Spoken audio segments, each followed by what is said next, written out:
दोस्तों आज जो कॉमिक्स हम पढ़ेंगे उसका नाम है आई लव यू डोगा। ये डोगा ही कॉमिक्स है और ये तीसरा पार्ट है। इसका पहला पार्ट है काली विधवा। तो पहले आप उसको पढ़ लेना तभी आपको पूरी स्टोरी समझ में आएगी। ये डोगा की रोमांटिक और एक्शन कॉमिक्स है। तो पढ़ते हैं इसको। आई लव यू डोगा। गीतांजलि की दहेज हत्या के मामले को लेकर महिला संगठन दल की अध्यक्ष मोनिका के नेतृत्व में आज पुलिस हेडक्वार्टर पर जमकर नारेबाजी हुई थी। उसके बाद मेयर का घेराव किया गया था और इन सब कार्यों से फारिग होकर मोनिका टैक्सी पकड़कर घर की ओर चल पड़ी थी। मगर बदकिस्मती से टैक्सी के खराब हो जाने से अब वह पैदल ही बढ़ रही थी घर की ओर कि तभी Urvashi Urvashi take it easy Urvashi. अब असली नाम से बुला। Monica I love you. ये गुंडे मेरा नाम कैसे जानते हैं? चिड़िया सी दबोच ली गई मोनिका काले बॉस के खिलाफ बहुत नारेबाजी कर रही थी। आह, सबसे आगे आगे उड़ रही थी। क्यों? छोड़ो मुझे। अब तेरे सारे पंख कुतर देंगे। आह, क्यों बे जल्दे? पंख कुतरने का काम शुरू कौन करेगा? हम सारे। हा हा हा। उफ। यार बोलिए भगवान ने लड़की क्यों बनाई, वो भी इस जैसी सुंदर। ही। और इन चारों की शक्ति के आगे मैं खुद को बेबस पा रही हूँ। और चीखने का भी यहाँ कोई मतलब नहीं क्योंकि इन शैतानों ने मेरे मुंह में कपड़ा ठूस दिया है। और सहसा ही उस सवर की ओर उठ गई सबकी निगाहें। खन खन सर। चूड़िया। ये चूड़िया किसने फेंकी? पर किसके लिए फेंकी? तुम्हारे लिए। धड़ाक।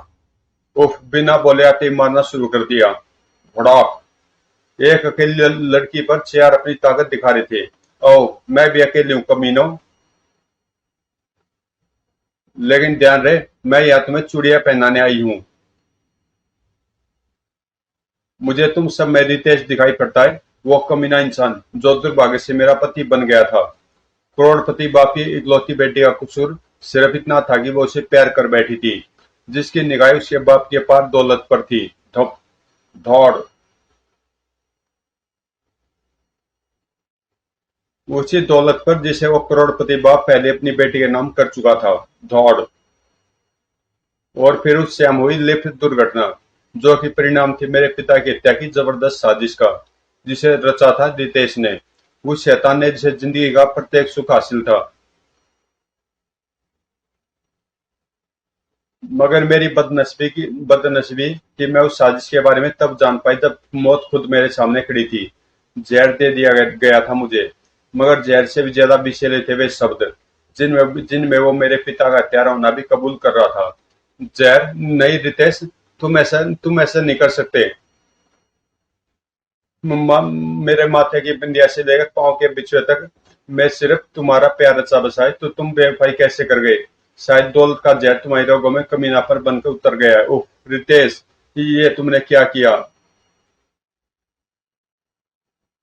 और तब रितेश के उस पालतू जानवर में देखी मैंने वफा, जो अपने मालिक की इस बेवफाई पर कुपित हो गया था। तो टाइगर, ये क्या करा तू? तुझे बचपन से पाला मैंने। उफ। वो उस शैतान के हाथ पर उस पर गोली चलाने में भी नहीं थरथराए। धौएं धौएं। उफ। लेकिन मेरी पिस्टल की गोली ने उसकी पिस्टल को उसके हाथ से निकाल दिया था। तुम मुझ पर गोली नहीं चला सकती, तुम मेरी पत्नी हो। और यह सुनकर तब जैसे श्री का पूरा जहर मेरे चेहरे पर उमड़ाया। उसकी बात का जवाब मैंने पिस्टल की सारी गोलियां उसके सीने में उतार कर दिया। धौएं धौएं धौएं। फिर बेहोश होकर गिरने से पहले देख पाई थी मैं वो अद्भुत दृश्य। बुरी तरह घायल टाइगर एक डॉक्टर को लेकर आ पहुंचा था। क्या उसे जानवर कहना ठीक था, जिसने मेरी खातिर अपना बलिदान कर दिया था? विधवा हो चुकी थी मैं, लेकिन ये मेरा प्रण था कि सफेद वस्त्र धारण नहीं करूंगी, बल्कि काले वस्त्र धारण कर बनूंगी काली विधवा। विचारों की आंधी में और भी सुलग उठा था उस काली विधवा का चेहरा। आज मैं चीख चीख कर कहती हूँ कि मुझे मर्दों से नफरत है। मुझे मर्दों से नफरत है। शनाख। और तब दौड़। उफ। इसकी तो नस नस में आग भरी है। कौन है ये? हा हा हा, हमें चूड़ियां पहनाने आई थी। पहले पहले इसी के पंख कुतरेंगे। इसी पल हवा में सनसनाकर आई वह टूटी चूड़ी और धस गई जल्ले की कलाई में। आह! साए! अरे तुम्हारी कलाई तो एक टूटी चूड़ी का भी बोझ उठाने के लायक नहीं है। और दावा तुम तलवार उठाने का कर रहे हो। डोगा। ओह, ये तो वही है। डोगा भी आ गया, अब भागो। गली के सारे आवारा कुत्ते इकट्ठे होकर यहाँ कैसे आ गए? Woof woof गुर्र। काली, ये लो चूड़ियां और इन्हें पहना दो। काली, और तुम इतनी रात के अकेले घूमने की हिम्मत मत जुटाया करो। वो तो शुक्र है कि वहां घूमते कुत्ते ने मुझे घटना की जानकारी दे दी थी। Woof woof. मोनिका घर पहुंची तो इंस्पेक्टर चित्ता उस वक्त भी घर नहीं पहुंचा था। कल नाइट ड्यूटी, फिर दिन भर महिला संगठन के प्रदर्शन, फिर शायद किसी और केस के कारण घर नहीं आई भैया। पल के मूंदकर गुम हो गई थी मोनिका सूरज से कल रात हुई मुलाकात के विचारों की आंधियों में। सूरज, नाम मुझे मेरी सोनू ने दिया था। तुम सोनिका को वैसे बताओगे ना मोनिका? क्योंकि मेरा दिल कहता है कि भाई मेरी सोनू है। जानने के लिए पड़े काली विधवा खराब कानून। बुरी तरह से फपक उठी तब मोनिका। नहीं सूरज, सोनिका को कुछ नहीं बताऊंगी मैं, क्योंकि तुझे मैं प्यार करती हूँ। Ding dong. और आगे एक शब्द भी न सोच पाई वह कि डोरबेल की आवाज ने उसे उठने पर मजबूर कर दिया। सामने इंस्पेक्टर चीता था। उफ, कल से आंख भी झपकाकर नहीं देखी। मोनिका, तू मेरे लिए पहले एक कप कॉफी तैयार कर दे, खाना फिर मैं नहाने के बाद ही खाऊंगा। मगर मोनिका, तूने देर से आने पर मुझसे अपना गुस्सा जाहिर नहीं किया। और उछल पड़ी चीता की बहन की आंखों में आंसू देखकर। और उछल पड़ा चीता बहन की आंखों में आंसू देखकर। तो तू रो रही है? नहीं नहीं तो भैया, मुझसे छिपा रही है पगली। अरे मुझसे तो वो आंसू भी नहीं छिपते जो दिल के गुब्बारे के साथ मचलते तो हैं मगर बहते नहीं। और फूट पड़ी मोनिका। 10 सालों तक मचलते ही तो रहे थे, मगर अब ये बह जाना चाहते हैं भैया। 10 सालों से कोई दुख मन में दबाई थी तू, और खुद को चीता कहने वाले इंस्पेक्टर चीता समझ ही नहीं सका कुछ। और तब मोनिका की बात सुनकर और भी जोर से उछला इंस्पेक्टर चीता। भैया, मैं शादी करना चाहती हूँ। शादी? दूसरे पर ठाका लगाकर हंस पड़ा इंस्पेक्टर चीता। उफ, कितना बड़ा बेवकूफ हूं मैं। फर्ज और कानून के चक्कर में इतनी बड़ी जिम्मेदारी का काम तो भूल ही गया। लानत है तुम पर इंस्पेक्टर चीता। मगर पूछोगे नहीं भैया कि मैं किससे शादी करना चाहती हूँ? जल्दी बता मोनिका, जल्दी बता ताकि मैं उससे तेरी शादी की बात पक्की कराऊं। और फिर मोनिका ने जो नाम बताया उसे सुनकर दीपावली पर छूटने वाले अनार, फुलझड़िया और सभी पटाखे उसके दिमाग में ही छूटने लगे। नहीं, कमिश्नर सिंह नागोगा की रेड से शुरू हुई थी मेरी मुसीबतें। उसके बाद तुम्हारा वो इंस्पेक्टर चित्ता बिल्डिंग में जबरदस्त आग लगी होने के बाद भी मेरी बीवी की लाश तक पहुंच गया। डोगा ने तय खाने वाले हेडक्वार्टर तक पहुंचकर मेरे चार खूंखार खूनी व पागल हत्यारों को मार डाला। और तुम्हारी इन्फॉर्मेशन पर मुझे वहां से फौरन ही अपना सारा माल उसी इमारत के नीचे बनी कई गुप्त सुरंगों के रास्ते निकालना पड़ा। सब इंस्पेक्टर खुरदुरा ने मेरे पिस्तौल के कंसाइनमेंट को कितनी चतुराई से पकड़ लिया। सब इंस्पेक्टर खोपड़ तो हमारे भेद गोपनीय जुए के अड्डे तक पहुंच गया। फिर मुझ पर टूटी महिला संगठन की गाज, जिसके अध्यक्षा मोनिका को सबक सिखाने के लिए मैंने जल्ला को भेजा। मगर जल्ला बुरी तरह घायल व बेहोश अस्पताल में मिला, जहां उसे मैंने मौत के सुपुर्द कर दिया। काले बोस के चेहरे पर जल्लाद के जबरदस्त भाव थे। और तुम कह रहे हो कमिश्नर सिन्हा कि अब ऐसा नहीं होगा? तुम निश्चिंत रहो, कल जब तुम्हारा माल एयरपोर्ट पर पहुंचेगा तो वहां होगी कस्टम की हड़ताल। इसलिए मैंने तुम्हें माल कल के दिन मंगाने के लिए कहा था। कल खुद इंस्पेक्टर चित्ता माल लेकर पुलिस हेडक्वार्टर आएगा। और मुझे उम्मीद है कि हेडक्वार्टर तक सुरंग तुमने पूरी कर ली होगी, जहां से माल तुम्हें सौंप दिया जाएगा। सुरंग बेसमेंट के नीचे बने सीवर सिस्टम तक पहुंचा दी गई है।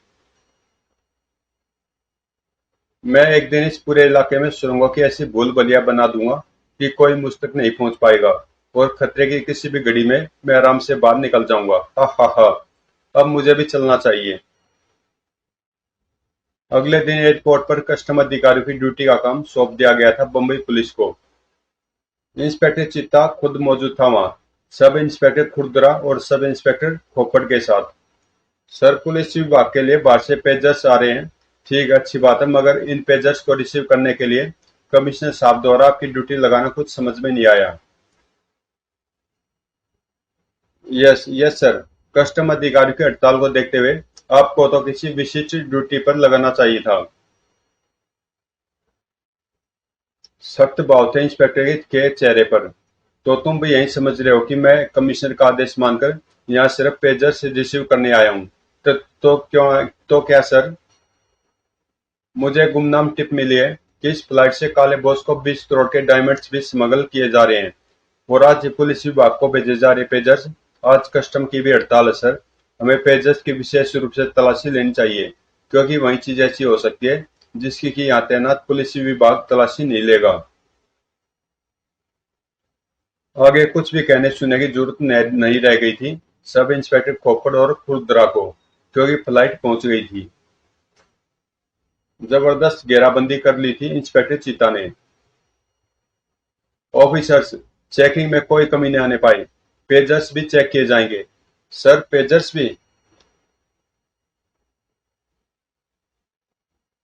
और गाज गिर पड़ी थी वहां मौजूद काले बॉस पर। कमिश्नर के बच्चे, तूने कोई और नहीं मिला था पेजर्स को रिसीव कराने के लिए?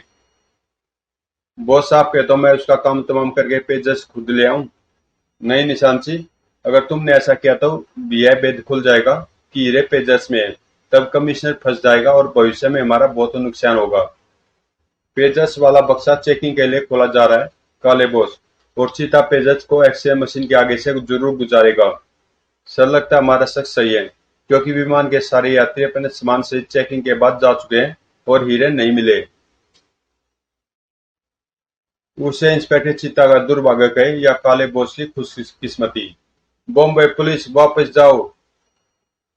हड़ताली कस्टम अधिकारियों का एक हुजूम नारेबाजी करता हुआ वहां पहुंच गया। बम्बई पुलिस, हाय हाय! और इंस्पेक्टर चित्ता तब तक समझ चुका था, अब पुलिस विभाग के लिए कस्टम को संभाले रखना मुश्किल होगा। खोपड़, खुरदरा, तुम ये पेजर से हेडक्वार्टर ले जाओ। Yes sir. सर, पेजर से संबंधित आंख से एक गुप्त संकेत मुझे दे रहे हैं, यानी अब मुझे एक काम करना होगा। और तभी कुछ देखकर लोमड़ी की तरह ही एक तरफ झपट पड़ा इंस्पेक्टर चिता। काले बॉस यहाँ बेस बदल कर आया है, मुझे इसे गिरफ्तार करके उसकी यहाँ मौजूदगी साबित करनी होगी, ताकि हीरे मिलने पर इसका जुर्म साबित हो जाए। रुक जाओ काले बॉस! अरे अपनी शांति, अरे अप! कार दौड़ाओ! उस कम बकने में पहचान लिया है। गोली की तरह इंस्पेक्टर चिता की जीप भी लग चुकी थी कार के पीछे। निश्चिंत रहो काले बॉस, उस गली को पार नहीं कर पाएगा इंस्पेक्टर चिता। क्रिच! कार टेढ़ी कर दो टायरों पर निकालता चला गया निशांची। इधर जबरदस्त ढंग से ब्रेक लगाने पड़े चीता को। उफ! ऐन वक्त पर बच्चा सामने आ गया। क्रिच! और तब इंस्पेक्टर चीता ने देखी वो सूरत। कानून के लंबे हाथों को मुजरिमों की गर्दन तक पहुंचने में हमेशा ही देर हो जाती है, मगर जब तक डोगा के हाथ कायम है तब तक कानून के हाथ छोटे नहीं होने दूंगा। डोगा ही तो डोगा है। Thank you Doga. वह डोगा के ऑटोग्राफ। और डोगा ऑटोग्राफ प्लीज। तब दाएं दाएं, और अब मैं गोली चलाकर कार के दोनों टायर बस्ट करता हूँ। और ये दोनों तो उस गटर में समारे हैं। उफ! भूत से पीछा छूटा तो जिन पीछे पड़ गया, मगर अब डोगा में ढूंढ नहीं पाएगा। इस गटर में समाकर इतनी जल्दी कहाँ गायब हो गए दोनों? हवा के झोंके के समान कमिश्नर सिन्हा के चैम्बर में प्रवेश किया इंस्पेक्टर चित्ता ने। सर, वो पेजर्स कहाँ हैं? मुझे उनकी जांच करानी है। मुझे शक है कि उन पेजर्स में हीरे लाए गए हैं। क्या बकते हो? एयरपोर्ट पर घटी घटनाओं के बारे में एक ही सांस में बताने के साथ कहता चला गया इंस्पेक्टर चिता। इसका मतलब साफ है सर कि हीरे उन पेजर्स में ही है। जिसकी जांच के परिणाम जानने को काले बॉस उस वक्त वहां रुका हुआ था। तुम सीधे सीधे मुझ पर इल्जाम लगा रहे हो क्योंकि ये पेजेस मैंने मंगाए हैं और इसका अंजाम अच्छा नहीं होगा। अंजाम तो आपके लिए भी अच्छा नहीं हुआ सर, अगर वो हीरे पेजर्स में निकल आए। और अगर हीरे पेजर्स से बरामद नहीं हुए तो अपने अंजाम के तुम खुद जिम्मेदार होगे। हीरे पेजर्स में नहीं है, मगर इसकी बैटरी वाले स्थान में छिपाकर हीरे लाए जरूर हुए हैं, क्योंकि इनमें से कुछ पेजेस के बैटरी रखने वाले स्थान की दीवारों पर खरोंचों के निशान स्पष्ट दिखाई पड़ रहे हैं, यानी हीरे निकाले जा चुके हैं।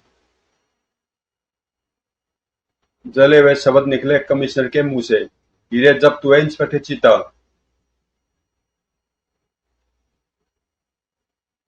वापस जाने के लिए पलटा इंस्पेक्टर चीता और अचानक लड़खड़ाकर गिर पड़ा। उफ! अंजाम के लिए तैयार रहना इंस्पेक्टर चीता। क्यों इंस्पेक्टर? अंजाम से इतना डर गए कि संभल भी न सके। हीरे जब्त होते तो इस समय आपकी कलाई को हथकड़ियों में से जकड़ चुका होता। अंजाम से कौन डरेगा, यह तो वो वक्त बताएगा कमिश्नर। हीरे को छुपाकर मुंह में रख लिया उसने।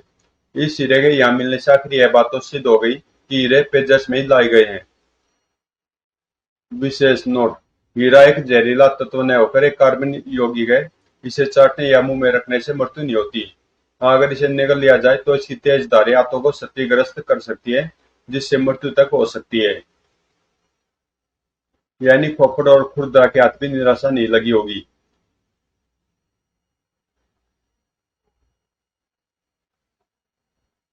दिल्ली से सहसा पलट गया इंस्पेक्टर चीता। सर, अपने बांध माथे पर आया पसीना साफ कर लीजिएगा। सचमुच ये कानून का चीता है। उफ! Thank you sir. इधर गटर का चप्पा चप्पा छान डालने के बाद भी टोगा को पता नहीं लगा था कि काले बोस को जमीन खा गई या आसमान। नहीं, इस गटर में कहीं कोई मोड़ नहीं है। वो दोनों इतनी जल्दी कहाँ गायब हो गए?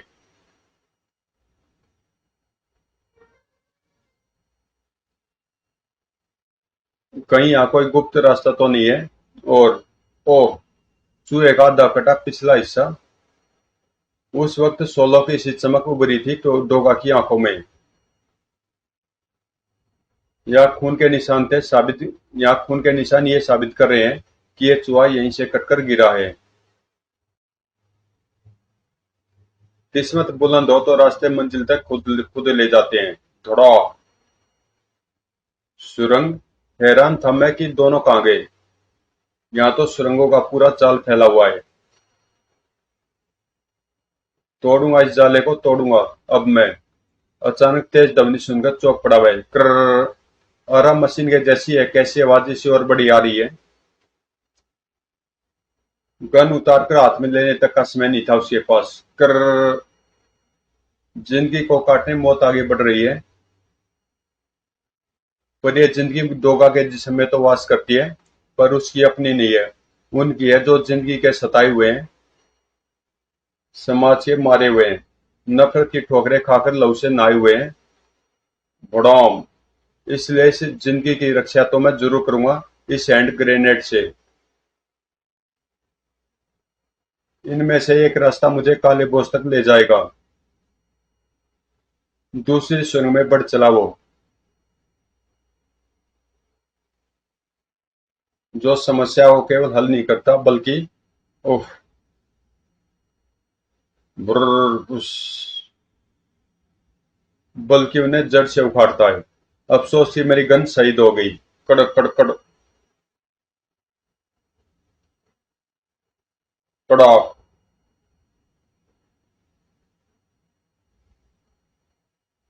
और मुझे देखना कि इस दरवाजे के पीछे क्या है।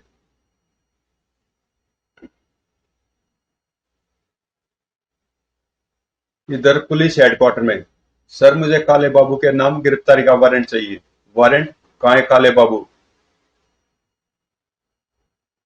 उसके ठिकाने का पता मैंने लगा लिया सर। मुझे वारंट जल्दी से जल्दी चाहिए। Immediate sir. No never. काले बाबू जैसे प्रतिष्ठित व्यक्ति पर कोई इल्जाम लगाने से पहले सभी पहलुओं पर सोचने और विचार करने की जरूरत होती है। सर, आप वारंट दे रहे हैं या नहीं? उसके खिलाफ कोई सबूत पेश करो, कोई जुर्म साबित करो। बाज की तरह झपट पड़ा वह कमिश्नर पर। जुर्म भी साबित करूंगा और सबूत भी पेश करूंगा। बिना वारंट के भी मैं उसे गिरफ्तार कर सकता हूं, लेकिन उसके लिए तुम्हें बेहोश करना जरूरी है ताकि तुम कोई गड़बड़ न कर सको। ठॉक। ओह! और ठासू बल रहे थे काले बोस के गले से। हा हा हा। निशान से आखिर इस बार सफलता चूम ही गई मेरे कदम। इसमें कस्टम की हड़ताल और कमिश्नर का बहुत बड़ा हाथ है, वरना इंस्पेक्टर चीता ने कोई कसर नहीं छोड़ी थी। इंस्पेक्टर चीता तो अब भी कोई कसर नहीं छोड़ेगा निशांची। तुम, इंस्पेक्टर चीता, तुम यहाँ कैसे पहुंचे? एयरपोर्ट पर ही मुझे शक हो गया था कि हीरे पेजर्स में है। तब मैंने खोपड़ा और खुरदरा को पेजर्स ले जाने दिए, मगर पेजर्स कमिश्नर तक पहुंचाने से पहले खोपड़ ने हीरो में एक नकली हीरा और शामिल कर दिया था, जिसमें कि दरअसल पिक पिक ये ये ट्रांसमीटर था, जो अपनी व तुम्हारी मौजूदगी की सूचना मुझे लगातार दे रहा था, और इसी की बदौलत मैं यहाँ पहुंचा हूँ। अब तुम दोनों दीवार की तरफ मुंह करके खड़े हो जाओ ताकि गड़बड़ न कर सको। शाबाश! लेकिन गजब का निशानेबाज था निशांची। पीठ पीछे भी सच्चा निशाना लगाया उसने। ओह स्विस! बाजी पलट चुके हैं इंस्पेक्टर। हा हा हा। काले बोझ की ताली के संकेत के बाद तुम्हारी यहाँ मौजूदगी बता रही है कि पुलिस फोर्स यहाँ कभी भी आ सकती है।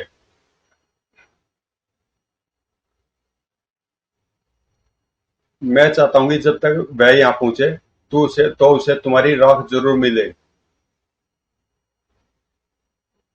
क्योंकि यह ताबूत दरअसल अब हीटर के ऊपर जाकर रुकेगा। गुड बाय इंस्पेक्टर चीता। हा हा हा।